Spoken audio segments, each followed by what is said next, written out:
Faire la volonté du Père. L'enseignement de Jésus de se confier aux soins supérieurs du Père, qui est aux cieux, n'était pas un fatalisme aveugle et passif. Jésus cita ce jour-là, en l'approuvant, un vieux dicton hébreu disant « Celui qui ne veut pas travailler ne mangera pas ».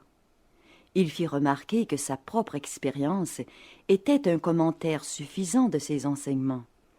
Ses préceptes sur la confiance à témoigner au Père ne doivent pas être jugés d'après les conditions sociales ou économiques des temps modernes, ni de toute autre époque. Cet enseignement embrasse les principes idéaux d'une vie proche du Père dans tous les âges et sur tous les mondes. Jésus fit bien comprendre à ses 3 apôtres les différences d'exigence entre les fonctions d'apôtres et celles de disciples. Même alors, il n'interdit pas aux 12 l'exercice de la prudence et de la prévision. Il ne prêchait pas contre la prévoyance, mais contre l'anxiété et les soucis. Il enseignait la soumission alerte et active à la volonté de Dieu. En réponse aux nombreuses questions des 3 apôtres sur la frugalité et l'épargne, il attira simplement leur attention sur sa vie de charpentier, de constructeur de bateaux et de pêcheur, et sur sa minutieuse organisation des 12. Il chercha à leur expliquer que le monde ne doit pas être considéré comme un ennemi et que les circonstances de la vie constituent une dispensation divine travaillant de concert avec les enfants de Dieu. Jésus éprouva de grandes difficultés à leur faire comprendre sa pratique personnelle de non-résistance. Il refusait absolument de se défendre, et il semblait aux apôtres que Jésus les verrait avec plaisir suivre la même politique. Il leur apprenait à ne pas résister au mal, à ne pas combattre les injustices et les blessures, mais non à tolérer passivement la malfaisance. Il rendit clair, cet après-midi-là, qu'il approuvait le châtiment social des malfaiteurs et des criminels, et que le gouvernement civil devait parfois employer la force pour maintenir l'ordre social et exécuter les décisions de la justice. Il ne cessa jamais de mettre ses disciples en garde contre la fâcheuse pratique des représailles. Il ne tolérait pas l'idée de revanche, de régler ses comptes. Il déplorait que l'on gardât rancune. Il rejetait l'idée d'œil pour œil, dent pour dent. Il désapprouvait tout le concept de revanche privée et personnelle. Il laissait ces questions au gouvernement civil d'une part et au jugement de Dieu d'autre part. Il fit bien comprendre aux 3 apôtres que ces enseignements s'appliquaient aux individus et non à l'État. Il résuma les instructions qu'il avait données jusque-là sur ces questions de la manière suivante. « Aimez vos ennemis, rappelez-vous les prétentions morales de la fraternité humaine. La futilité du mal, un tort ne se redresse pas par une vengeance.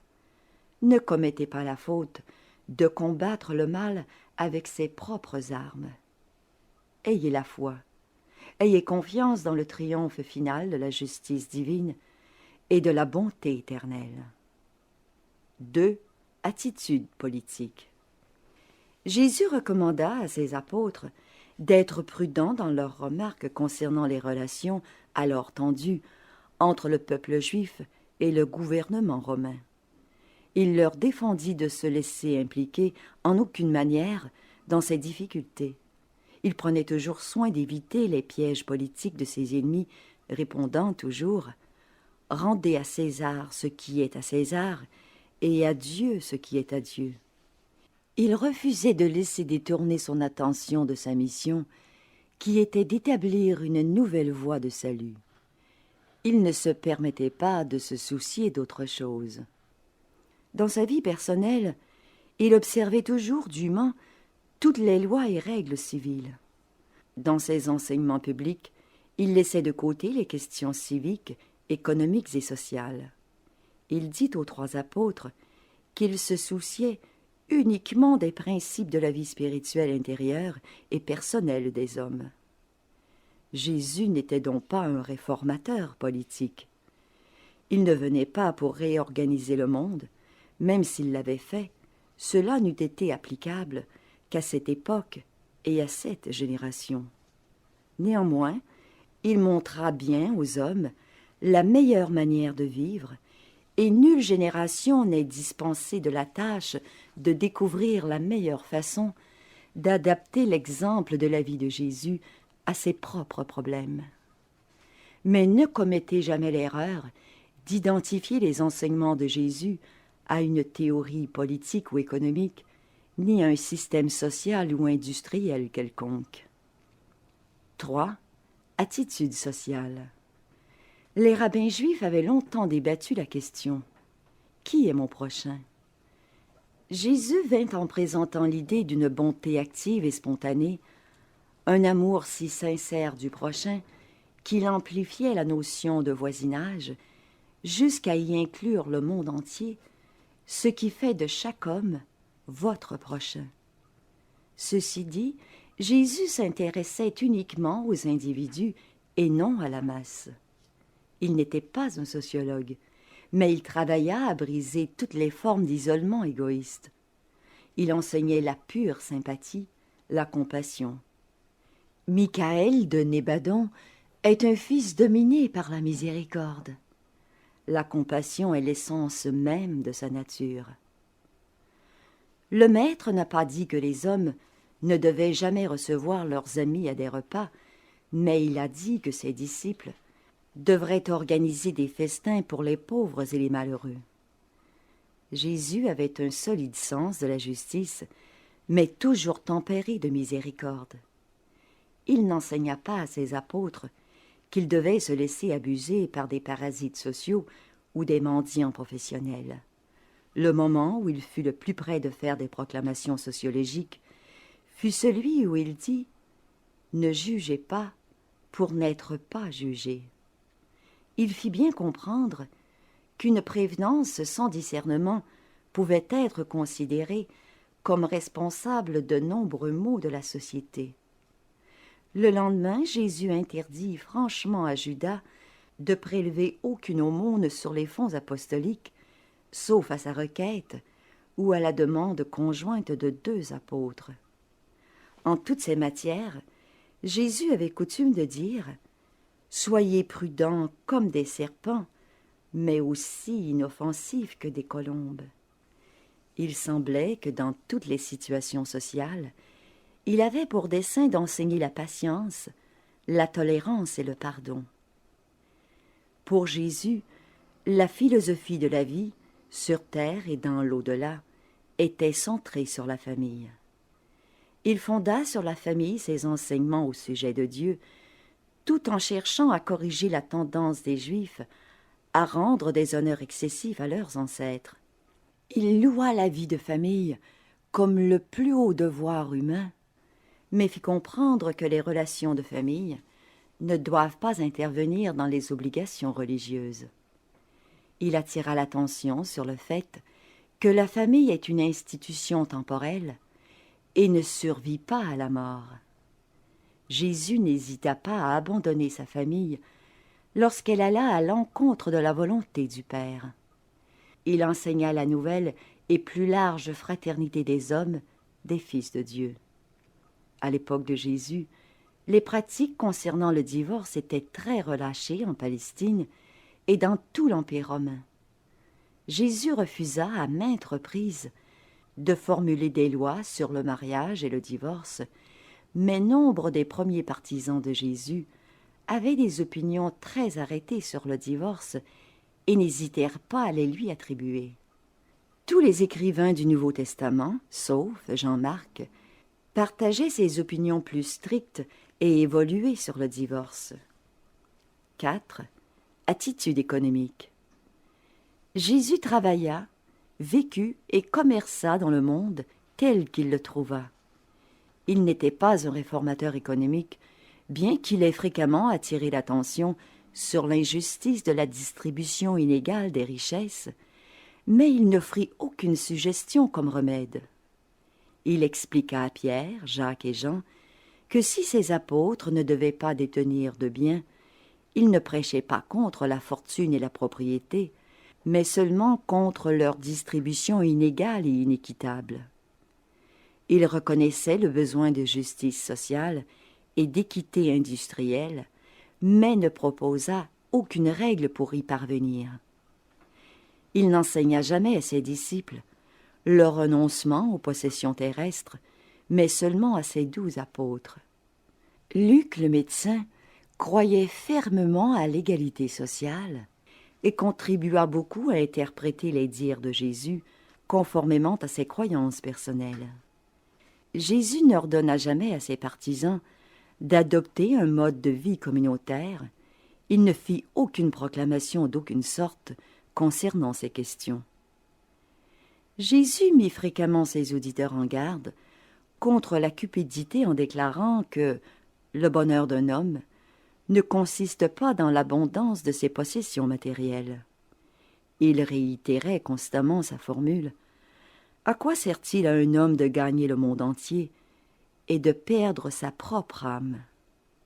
Il ne lança pas d'attaque directe contre la possession des biens, mais il insista sur le fait qu'il est éternellement essentiel de donner priorité aux valeurs spirituelles. Dans ses enseignements ultérieurs, il chercha à corriger beaucoup de points de vue urantiens erronés sur la vie, en racontant de nombreuses paraboles qu'il présenta au cours de son ministère public. Jésus n'eut jamais l'intention de formuler des théories économiques. Il savait bien que chaque époque doit élaborer ses propres remèdes aux difficultés existantes. Si Jésus était sur terre aujourd'hui, vivant sa vie incarnée, il décevrait grandement la majorité des hommes et des femmes de bien, pour la simple raison qu'il refuserait de prendre parti dans les débats politiques, sociaux et économiques du jour. Il resterait majestueusement sur la réserve, tout en vous enseignant à perfectionner votre vie spirituelle intérieure, de manière à vous rendre infiniment plus compétent pour attaquer la solution de vos problèmes purement humains.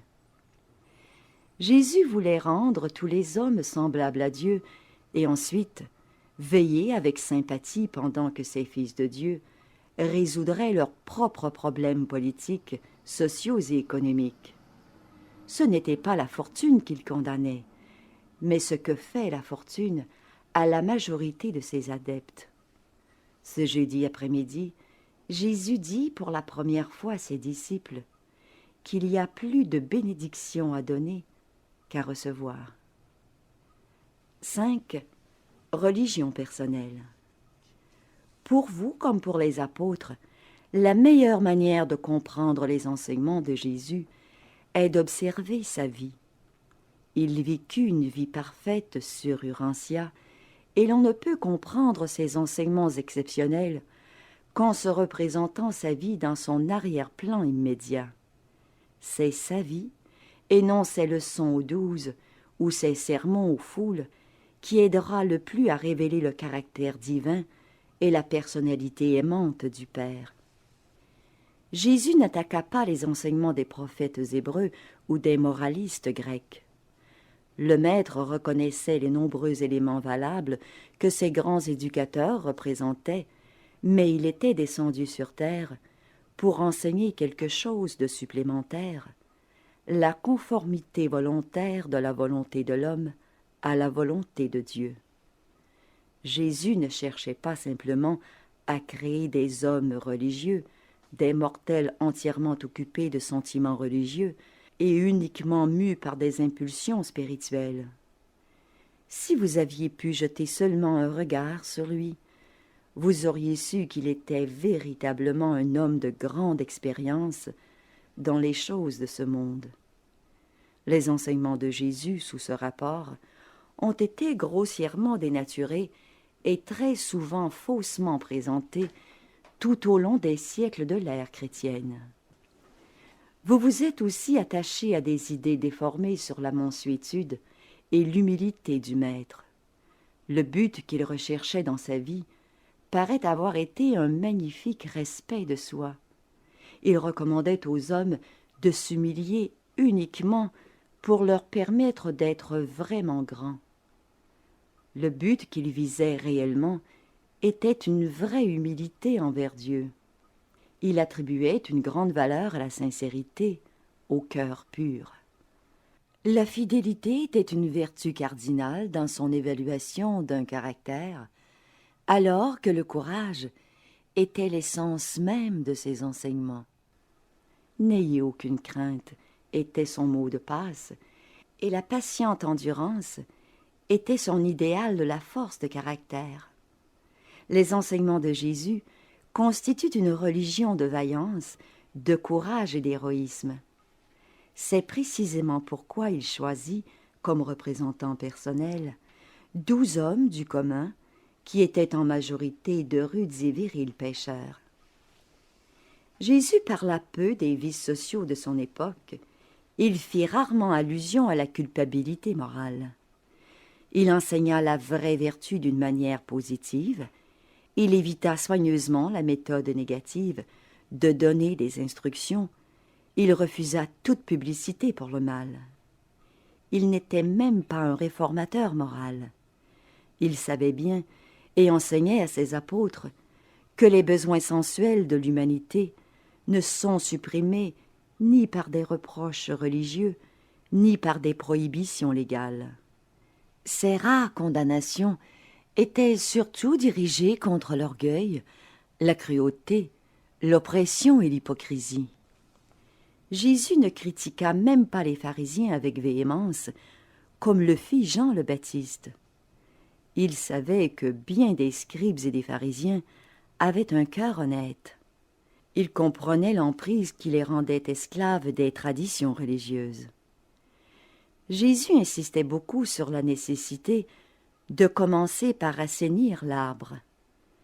Il fit bien comprendre au trio qu'il attachait de la valeur à la vie entière et pas seulement à quelques vertus particulières.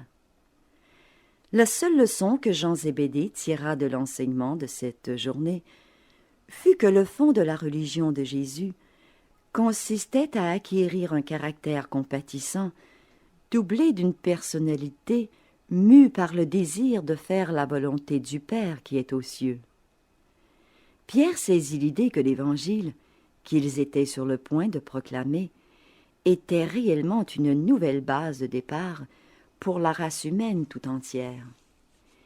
Il transmit plus tard cette impression à Paul, qui s'en servit pour formuler sa doctrine du Christ en tant que le second Adam. Quant à Jacques, il comprit la passionnante vérité que Jésus voulait voir vivre ses enfants sur terre comme s'ils étaient déjà des citoyens du royaume céleste parachevé.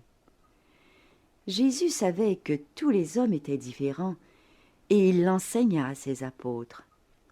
Il les exhortait constamment à s'abstenir de toute tentative pour former les disciples et les croyants selon un modèle préétabli. Il cherchait à permettre à chaque âme de se développer à sa propre manière, à titre individuel, en se perfectionnant au regard de Dieu. En réponse à l'une des nombreuses questions de Pierre, le Maître dit « Je veux libérer les hommes de manière qu'ils puissent repartir comme de petits enfants dans une vie nouvelle et meilleure. » Jésus insistait toujours sur le fait que la vraie bonté doit être inconsciente et qu'en faisant la charité, on ne doit pas permettre à la main gauche de savoir ce que fait la droite. Cet après-midi, les 3 apôtres furent choqués de constater que la religion de leur maître ne prévoyait pas d'introspection spirituelle. Toutes les religions qui ont précédé et suivi l'époque de Jésus, même le christianisme, prévoient soigneusement une introspection religieuse. Ce n'est pas le cas pour la religion de Jésus de Nazareth. Sa philosophie de la vie est dépourvue d'introspection religieuse. Le fils du charpentier n'enseigna jamais la formation des caractères, mais leur croissance, déclarant que le royaume des cieux ressemble à un grain de sénévé. Mais Jésus ne dit rien qui puisse proscrire l'analyse de soi comme moyen de prévention contre un égotisme prétentieux. Le droit d'entrer dans le royaume est conditionné par la foi, la croyance personnelle. Ce qu'il en coûte pour se maintenir dans l'ascension progressive du royaume est la perle de grand prix. Pour la posséder, un homme vend tout ce qu'il a. L'enseignement de Jésus est une religion pour tous, et pas seulement pour les débiles et les esclaves. Sa religion ne se cristallisa jamais, durant son incarnation, en credo et en loi théologique. Il ne laissa pas une ligne d'écriture derrière lui. Sa vie et ses enseignements furent légués à l'univers comme un héritage d'inspiration et d'idéal convenant à la gouverne spirituelle et à l'instruction morale de tous les âges sur tous les mondes. Même aujourd'hui, les enseignements de Jésus se tiennent en dehors de toutes les religions, bien qu'ils constituent l'espoir vivant de chacune d'elles. Jésus n'enseigna pas à ses apôtres que la religion est la seule occupation terrestre digne des hommes, ce qui était la conception des Juifs sur le service de Dieu. Mais il affirma avec insistance que les 12 devaient s'occuper exclusivement de religion. Jésus n'enseigna rien pour détourner ses fidèles de la poursuite d'une véritable culture. Il rabaissa seulement le mérite des écoles religieuses de Jérusalem, prisonnières de la tradition. Il était libéral, généreux, instruit et tolérant. La piété consciente de soi n'avait nulle place dans sa philosophie pour mener une vie de droiture. Le maître n'offrit pas de solution pour les problèmes non religieux de son temps ou de tout autre âge ultérieur. Jésus souhaitait développer la clairvoyance spirituelle dans les réalités éternelles et stimuler l'initiative dans l'originalité de la vie. Il s'occupa exclusivement des besoins spirituels sous-jacents et permanents de la race humaine. Il révéla une bonté égale à celle de Dieu. Il exalta l'amour, la vérité, la beauté et la bonté comme idéal divin et réalité éternelle. Le Maître vint pour créer chez l'homme un nouvel esprit, une nouvelle volonté, pour lui communiquer une nouvelle capacité de connaître la vérité, d'éprouver de la compassion et de choisir la bonté, la volonté d'être en harmonie avec la volonté de Dieu, doublée de l'impulsion éternelle de devenir parfait, comme le Père qui est aux cieux est parfait.